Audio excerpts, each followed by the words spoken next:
성님들 혹시 알고리즘이라고 들어보셨습니까? 우리가 핸드폰이나 인터넷에 무엇인가를 검색하면 내가 검색했던 것들을 계속 비춰줍니다. 광고를 통해서 비춰주고 내가 봤던 내용들을 계속 연결해서 비춰줍니다.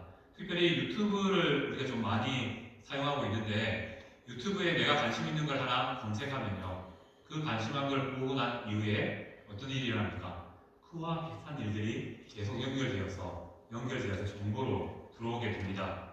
그 가운데는 안타깝게도 거짓 뉴스도 몇 가지가 있는 것 같더라고요. 그래서 참된 말만 들으면 참 좋겠지만 그렇지 못한 경우가 생겨납니다.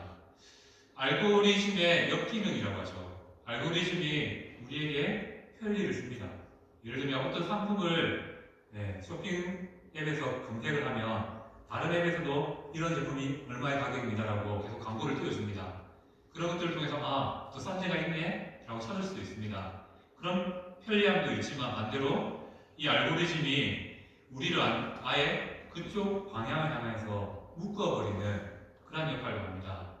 대표적인 것들이 몇 가지 있죠. 우리가 정치적인 이야기가 좋은 건 아니지만 우리가 정치적으로 한쪽을 선택하면요. 그 분야에 대해서 이야기를 듣게 되면 계속 거기에 대한 이야기들이 더해집니다.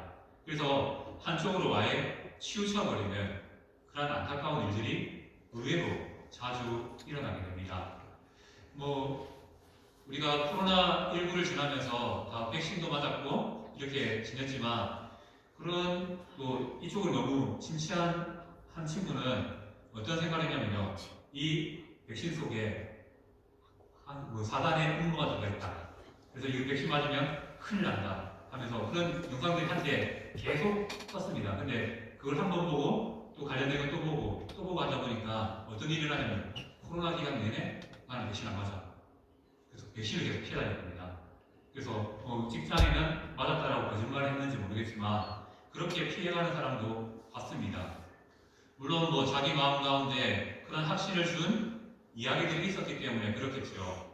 마찬가지로 우리의 신앙도 그럴 수 있습니다. 우리가 의외로 유튜브 가운데 많은 목사님의 좋은 설교를 듣지만 그 가운데는 이단적인 생각을 가지고 있고 또 이단의 말씀을 전하는 그런 사람들도 분명히 있습니다. 그래서 우리가 분별 없이 듣다 보면요. 좀 이상한데 하다가 신천지의 말씀을 듣고 있는 겁니다. 그런 식으로 이상한 쪽으로 빠질 수 있는 것이 또 알고리즘의 폐해이기도 합니다. 그리고 또 알고리즘의 폐해 중에 하나는 뭐냐면 우리가 관심 있는 일이지 않습니까? 진화론에 대해서 관심 있으면 진화론을 검색하면요. 진화론에 관련된 이야기들을 계속 붙여줌을 통해서 이게 맞네 라는 생각을 은연중에 갖게 합니다. 그렇게 우리를 망쳐버리는 알고리즘의 폐해도 역기능도 있다는 것이죠. 사람은 그것뿐일까요? 아니라고 생각합니다. 살면서도 그러한 연약함을 가지고 있습니다. 어떤 연약함입니까? 나의 생각과 나의 믿음을 확고하게 하고 싶은 마음이 누구에게나 다 있습니다. 그래서 어떠한 모습으로 나타납니까? 나의 은혜의 기준이 대부분이 정해져 있습니다. 내가 성교에 대한 마음이 있으면요. 성교에 대한 말씀에 아멘하고 마음이 뜨고 있습니다.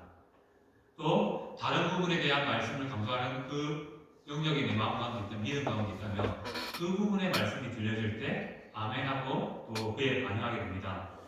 한데 나의 생각과 나의 믿음의 방향과 다른 말씀이 들려올 때는 이거 뭐지? 아닌데 라는 생각이 우리의 삶의 은연중에 일어난다는 거죠.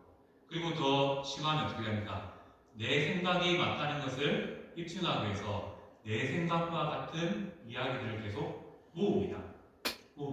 이걸 뭐라고 하냐면 확증 편향. 내가 확증하는 것에 대한 증거들을 계속 모으게 됩니다. 그래서 어떤 일이 일어나면 그 일이 더 확실하고 그 일이 나의 신념이 되어서 나타나게 된다는 거죠. 그래서 교회가 하나님을 따라야 되는데 사람을 따르는 경우가 생겨나는 이유가 이런 데 있습니다. 제가 마음속에 품었던 것들을 계속 공급해 주는 겁니다. 맞지? 그래. 그럼 나는 저 사람을 따라가야지. 이런 마음들을 품게 된다는 것이죠. 이런 것들을 우리는 좀 주의할 필요가 있는데 오늘 말씀을 보면 이러한 학중 편향을 가진 한 인물들이 등장합니다. 누구냐면 바리새인들입니다. 예수님을 늘 쫓아다니면서 예수님께 태클을 걸었죠.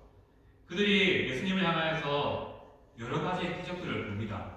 기적들을 바라보며 대단한데? 라는 생각을 분명히 가졌을 겁니다. 그런데 한편에 어떤 마음이 있었죠? 예수님이 유명해지는 만큼 자신들의 자리가 불안해질 겁니다. 그러니 예수님을 쫓아다니면서 어떤 일을 했습니까? 예수님이 틀린 것들, 실수한 것들, 잘못된 것만 계속 꼬집어내는 겁니다.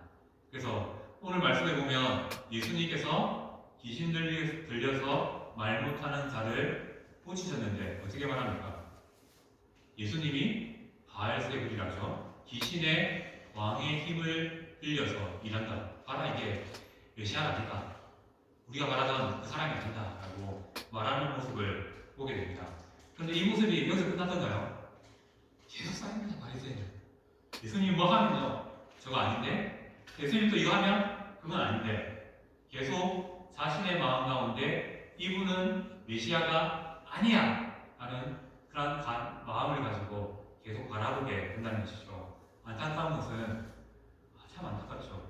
예수님을 눈앞에 두고 예수님을 받고 예수님의 목소리를 들었음에도 불구하고 변화되지 않는 그런 안타까운 모습이 오늘 말씀 가운데 나타난다는 것입니다.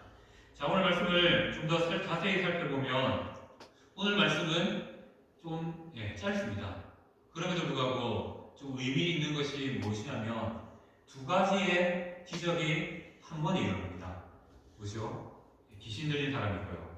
말 못하는 사람이 있다면 이 두 가지가 같이 겹쳐 있는 사람이 있습니다. 앞선 기적에서 예수님은 귀신 들린 사람들을 고치셨죠. 그리고 말 못하는 사람들을 고치셨습니다. 그런데 이번에 사건에서는 이 두 가지가 겹쳐 있는 한 사람을 마주하게 됩니다. 사람들이 그를 데리고 예수님께로 나옵니다. 그런데 오늘 말씀을 보면요, 그 질병, 그 병의 원인이 뭐라고 말합니까? 귀신 들려서 말 못하는 사람이라고 정의하고 있습니다. 모든 질병은 아니지만 질병 중에 사단에 의해서, 귀신에 의해서 오게 되는 질병도 분명히 있다는 것을 생각해 볼 수 있습니다. 우리가 이단으로 생각하는 성락교의 김기동 씨는 이렇게 말하죠. 감기도 귀신 들린 거다. 모든 질병은 귀신이 우리에게 쓰는 거다. 그래서 귀신론을 주장하려 합니다. 여기서 말하는 것은 그건 아니고요.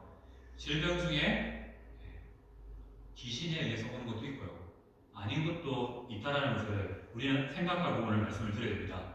왜냐하면 귀신이 질병을 준다라고 생각하면 우리 가운데 이상한 마음들, 믿음들이 생겨나기 쉽기 때문입니다. 그렇죠. 누가 감기를 했으면 저 사람 감기 귀신 들렸네. 가까이 오지 마. 이렇게 될 수 있다는 겁니다. 우리 가운데. 물론 그런 분들은 없겠지만 그러한 마음들이 빠질 수 있기 때문에 주의가 필요합니다. 자, 오늘 질병은 분명히 성경은 귀신으로 인한 질병이다 라고 말하고 예수님께서 능력으로 그들을 고치십니다. 이 고치신 사건은 이사야서 35장 6절 말씀을 통해서 보면요, 메시아가 오실 때 일어나는 사건에 대해서 말할 때 특별히 말 못하는 자가 말하게 되는, 노래하게 되는 기적이 일어난다라고 말씀하고 있습니다. 바로 오늘 말씀은 이러한 말씀의 성취죠. 예수님이 누구시더라고요? 이스라엘이 그토록 기다리던 메시아로 오신 분이라는 사실을 증명하는 것이 오늘 본문의 말씀입니다. 그리고 예수님의 치유는 바로 메시아의 시대에 우리 눈앞에 나타나는 확증되는 증거라고 말씀하고 있는 것이죠. 그래서 예수님을 바라보는 사람들이 어떤 생각을 해야 됩니까? 구약의 예언들이 이루어지는 것을 바라보면서 예수님이 정말 우리가 신뢰할 분이구나. 예수님이 이렇게 놀라운 일을 행하시는 걸 보면서 예수님은 정말 우리가 믿어야 될 하나님이시구나 라는 생각들을 해 나가야 된다는 것이죠. 예수님께서 원하시는 것이 그건데 바리새인들은 이상하죠. 다른 쪽으로 마음이 더 발달하게 됩니다. 예수님을 향한 믿음이 아니라 예수님을 반대하는 그런 모습이 더 강해진다는 것이죠. 이렇게 예수님의 놀라운 능력은 귀신을 쫓아내고 말 못하는 사람이 말하게 됩니다. 두 가지가 한 번에 이루어졌기 때문에 이스라엘 백성들이, 주의 사람들이 더 크게 놀랍니다. 이게 뭐지? 정말 대단한 능력이 있었구나, 계시구나라는 사실을 깨닫게 됩니다. 그래서 사람들 마음 가운데 그 놀라움과 함께 예수님에 대한 궁금증과 예수님에 대한 그러한 생각들이, 시각들이 변화되는 계기가 오늘 본문에 나온 기적의 이야기가 됩니다. 그런데 바리새인들이 뭐라고 말합니까? 이렇게 놀라운 일들, 눈에 확연히 드러나는 메시아 되심의 기적들이 일어났음에도 불구하고 예수님이 귀신의 왕을 의지하여서 귀신을 쫓아내었다라고 말합니다. 이 말씀에 이르되라는 표현이 나오죠. 이르되라는 표현은 반복적으로 행한다, 반복적으로 말한다라는 의미가 있습니다. 바리새인들이 또 다시 예수님을 비난한다. 이 비난이 조금씩 커져나가서 예수님에 대한 불신으로, 더 큰 불신으로 자라나고 있다는 것을 표현하는 것이 바로 이르되라는 표현입니다. 하지만 누가 봐도 예수님의 베푸신 기적을 보면요, 놀랄 수밖에 없습니다. 안 그렇습니까? 기적 하나하나를 보면서 저거 뭐지? 대단한데? 예, 웬만한 사람들은 보면서 어떤 마음을 가질까요? 예수님이 누구지? 예수님에 대해서 알아야 되겠다. 예수님이 우리가 기다리던 메시아구나 라는 확증을 가질 겁니다.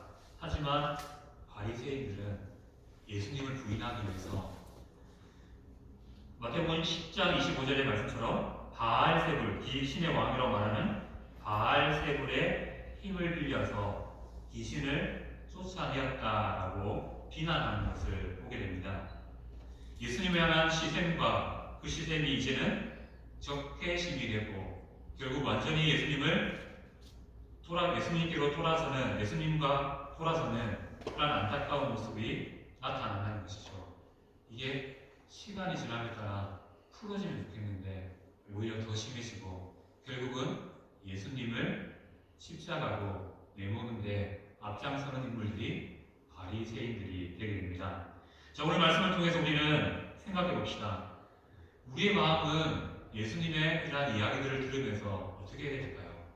점점 우리의 믿음이 점점 커져야 되죠. 예수님이 하나님이시라는 이러한 확신의 믿음이 점점 커져야 됩니다. 혹여나 부정적인 생각, 악함으로 말미암아 점점 더 완악해지는 그러한 사람이 되어서는 안 된다는 것이죠. 그러기 위해서는요, 어떻게 됩니까? 말씀에 대한 오해가 있으면 풀어야 된다는 것이고요.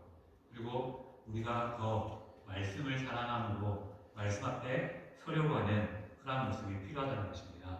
그렇게 나아갈 때 우리가 시간만 쌓이고 시간만 우리 삶에 지나가는 것이 아니라 이 쌓인 시간이 우리의 믿음을 더욱 자라게 할 수 있습니다. 아무쪼록 간절한 소망은 세상에 많은 이야기가 있고요. 또 듣지 않았으면 싶은 이야기들도 분명히 많습니다. 하지만 그러한 많은 이야기들 가운데 우리의 믿음을 주저앉게 만드는 이야기에 귀 기울이는 것이 아니라 예수님을 더 사랑하는 그 이야기에 우리의 마음을 집중할 수 있고 귀 기울일 수 있는 그러한 은혜가 우리 삶에 있길 소망합니다. 그러기 위해서는 기도해야 되겠죠. 하나님, 나의 길을 지켜주세요. 나의 마음을 지켜주세요. 부정적이고 악하고 오해 많은 이 세상에서 하나님을 바르게 알 수 있는 믿음의 성장을 주세요라고 기도할 수 있는 성도님 되시기를 축복합니다. 아멘.